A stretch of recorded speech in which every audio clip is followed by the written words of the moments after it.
বন্ধুরা, আজকের গল্পের আসরে তোমাদের জন্য থাকছে গোপাল ভাঁড়ের গোপালের ভাইপো। গোপালের ভাইপো গোপালের মতোই শিয়ানা।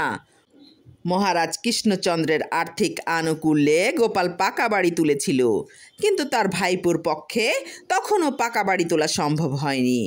কুঁড়ে ঘরেই বাস করতে হতো তাকে। গোপাল একদিন তার পাকা বাড়ির ছাদে দাঁড়িয়ে গড়গড়ি টানতে টানতে তার ভাইপোকে ডাক দিয়ে বলেন, ওরে গাবু, এই অসময়ে বাড়ির ভেতর বসে কি করছিস রে? গোপালের ভাইপো গাবু বাড়ির ভেতরেই ছিল।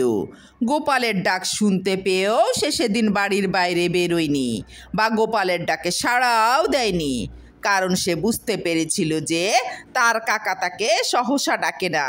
নতুন পাকা বাড়ির প্রতি দৃষ্টি আকর্ষণ করার জন্যই এখন ডাকাডাকি করছে, নইলে গোপাল কাকার এই অসময়ে ভাইপোর খোঁজ নেওয়ার কোনো প্রয়োজন নেই। এই ঘটনার প্রায় 1.5 বছর পরে গোপালের ভাইপো নিজের চেষ্টায় পাকা বাড়ি তৈরি করলো। আর নতুন তৈরি পাকা বাড়ির ছাদে দাঁড়িয়ে সে গোপালকে ডেকে বলল, ও গোপাল কাকা, 1.5 বছর আগে ছাদে দাঁড়িয়ে আমায় যেন কি বলেছিলে? গোপাল সেদিন বুঝতে পারল যে তার ভাইপোটি বোকা নয়, তার মতোই শিয়ানা, নইলে 1.5 বছর পরে কেউ আবার সাড়া দেয়।